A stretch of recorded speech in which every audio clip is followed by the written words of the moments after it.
హరే కృష్ణ. ఓం శ్రీకృష్ణాయ పరమాత్మనే నమః. వ్యవసాయాత్మికా బుద్ధి ఏకేహ కురునందన బహుశాఖాహ్యనంతాచ్చ బుద్ధయో వ్యవసాయినాం.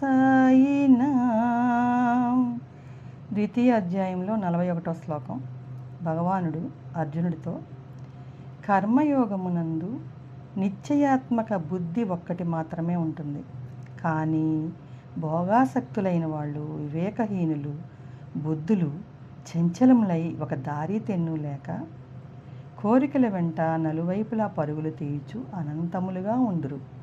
అంటే కర్మయోగమునందు నిశ్చయాత్మక బుద్ధి అంటే ఏదన్నా ఒక పని చేసేటప్పుడు ఆ పనినే చెయ్యాలి అని నిశ్చయం చేసుకుని ఆ పనిని మనం అవజేయాలి 100%.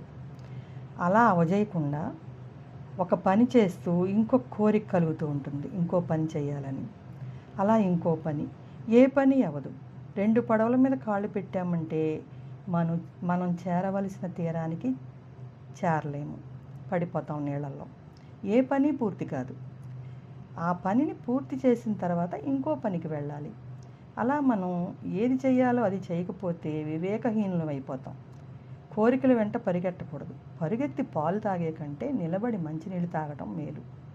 అందుకని వివేకహీనులు అవ్వకుండా కర్మయోగములో ఉండే ఆ నిశ్చయం చేసుకున్న పని ఏంటది పూర్తి కానిచ్చి మిగతా పనులు పూర్తి చేయాలి.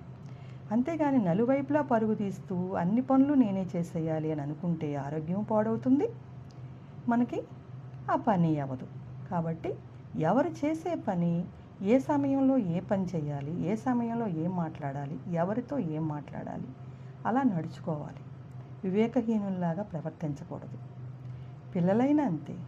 చక్కగా టీచర్ గారితో మాట్లాడేటప్పుడు టీచర్తో ఎలా మాట్లాడాలి, ఫ్రెండ్స్తో మాట్లాడేటప్పుడు ఫ్రెండ్స్తో ఎలా మాట్లాడాలి, అలా మాట్లాడాలి. ఏ పని చేసేటప్పుడు ఆ పని.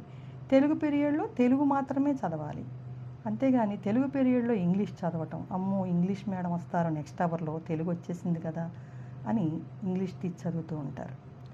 అప్పుడు వచ్చి టీచర్ గారు చూస్తారు, మీకు పనిష్మెంట్ వస్తుంది. అది వివేకహీనులు అవుతారు. అప్పుడు తెలివైన వాళ్ళు అలా చేయరు. ఏ టైంలో ఏ పని చేయాలో అదే చేయాలి.